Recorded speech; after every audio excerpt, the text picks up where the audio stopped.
Seguindo então com o projeto de leitura da Jane Austen, chegamos finalmente ao Emma, o quarto romance da autora e também o último que ela publicou em vida, lá em 1814 na Inglaterra. A Jane Austen morreu em 1817 e deixou então outros 2 livros prontos, mas que só viriam a ser publicados postumamente. Esse romance realmente ele representa a maturidade da Jane Austen como escritora. Ele vai concentrar tudo que a gente vê nos outros 3 romances dela, todos os temas e todos os macetes. Só que é possível perceber aqui como que a Jane Austen atingiu o ápice do que pra mim é o grande trunfo dela enquanto escritora, que é falar de relações interpessoais naquele universo tão dominado pelo masculino, mas cujas mulheres exercem uma presença muito determinante. Aqui a gente não vai ter, por exemplo, um grande casal romântico, como no Orgulho e Preconceito, ou então uma trama mais densa, como no Mansfield Park. Em vez disso, é uma história que vai se desenrolar ali numa redoma, onde as nuances das interações sociais, eles vão ser explorados assim de uma maneira muito primorosa. Vamos falar um pouco aqui da história, então. A heroína que é a Emma Woodhouse, que é uma jovem muito rica, muito bonita e muito inteligente, de 21 anos. Ela é da boa sociedade inglesa e ela é solteira e não tem vontade nenhuma de se casar, até porque pelas condições financeiras dela, ela não precisa de marido. Ela vive então em Hartfield,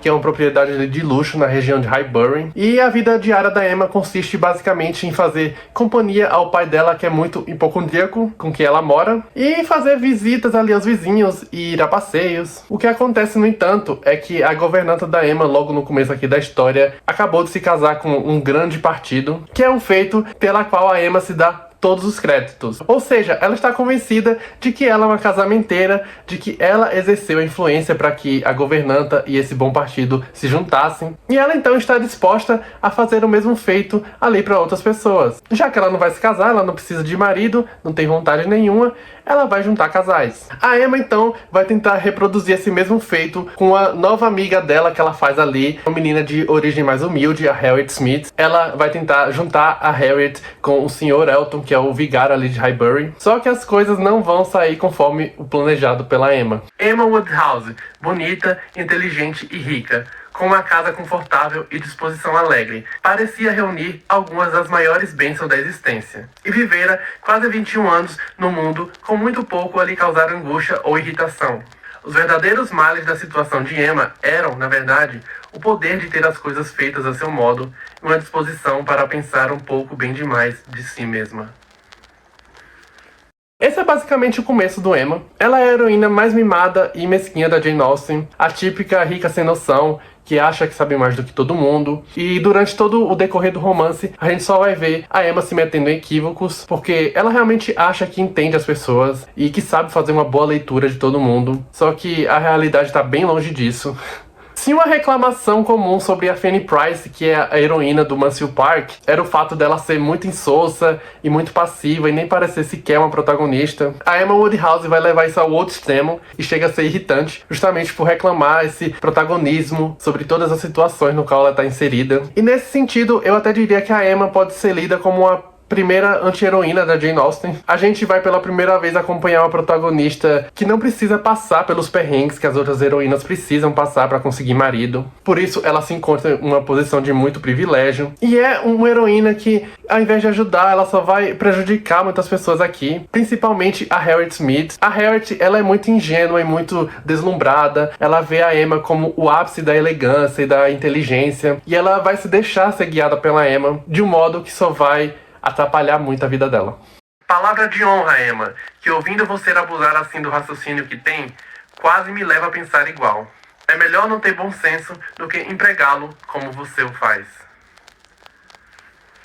Em dado momento aqui na história vai chegar também uma moça mais humilde e também uma conhecida da família Woodhouse, a Jane Fairfax. Ela é uma órfã que mora com a tia e com a avó em condições assim muito simplórias, e mesmo tendo menos recursos que a Emma, mesmo não tendo talvez a mesma elegância que ela, a Jane Fairfax, ela é muito benquista por todo mundo. Ela é muito doce e muito reservada, e ela é uma exímia pianista, o que causa muita inveja na Emma. Elas são basicamente arquirrivais. E é muito engraçado quando a gente acompanha essa disputa velada que a própria Emma parece estabelecer com relação a Jane Fairfax. O único personagem que não deixa barato aqui pra Emma no livro é o Sr. Knightley, que deve ser o meu mocinho da Jane Austen favorito, talvez depois do Sr. Darcy. O Sr. Knightley, ele também é um amigo de longa data ali da família Woodhouse. Ele é mais velho e ele sempre deixa a Emma no chinelo, assim, nas discussões que ele tem. Ele fala a verdade na cara dela, em vez de sempre encher a bola da Emma como todo mundo faz. Ele tá sempre atentando pros erros de julgamento que a Emma sempre comete, para a gravidade de algumas falas e algumas atitudes dela. E eles estabelecem, assim, uma dinâmica muito interessante para um casal da Jane Austen, muito diferente.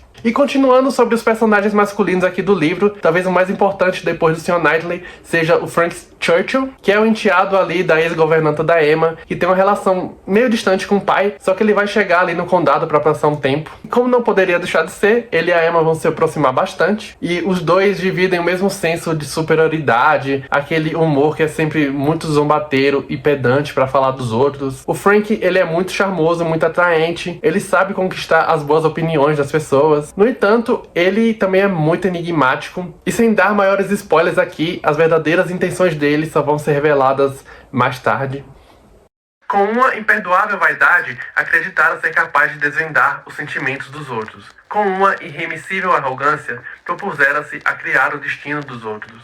Foi provado que ela estava universalmente enganada. Como já deve ter ficado claro, esse livro aqui ele não tem uma única trama que vai permear a narrativa inteira. Ele é construído com essa sucessão de situações que vão movimentando aquela comunidade, como uma comédia de costumes mesmo. De novo, estamos aqui na Inglaterra rural, que é onde todos os romances da Jane Austen se passam. É uma realidade em que a chegada de novas pessoas vai sempre trazer aquele senso de euforia e de renovação, de novidade. E é nesse ambiente que esses acontecimentos domésticos bem triviais, eles vão ganhar ares assim épicos.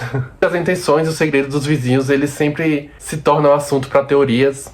Por exemplo, em dado momento a Jane Fairfax vai ganhar um piano. Cogita-se muito quem foi que comprou aquele piano caríssimo para a senhorita Fairfax. Por que alguém daria um piano para ela? Todo o charme do Emma tá justamente nesse tipo de situação, que é muito interessante de se acompanhar. A gente vai ver aqui nesse livro como que a ironia da Jane Austen, mesmo que bastante incisiva e muito jocosa, ela sempre vai pender para uma certa defesa da moral. Se é que isso já não tinha ficado claro nos outros livros, nesse daqui não tem como fugir, porque apesar de sugerir uma consciência muito elevada do ridículo do status quo daquela época, e de sempre fazer chacota de figuras da plebe ou da alta sociedade, ter sempre comentários mordazes sobre certos comportamentos, ainda existe assim um senso de moral incontornável para que todos os personagens tenham o seu final feliz. E vai ser nesse espectro que as ações e as consequências acontecem também nesse romance. E ainda que o Emma jamais vai chegar em algo muito trágico ou escandaloso, como já aconteceu nos romances anteriores da Jane Austen, ela vai se aproveitar da situação altamente privilegiada da sua protagonista para dar um outro viés àqueles seus temas. E não é à toa que o que se reconhece como o ápice estilístico dessa autora aconteça no livro, que é muito leve, muito despretensioso. O Emma, ele tem alguns dos momentos que eu acho também mais ambíguos da Jane Austen, principalmente no que se refere aos personagens do Frank Churchill e da Jane Fairfax. Ele é um romance que vai concentrar todas as qualidades que faz a Jane Austen inesquecível, com essa heroína mimada, que mesmo apresentando um amadurecimento meio questionável, também é inesquecível.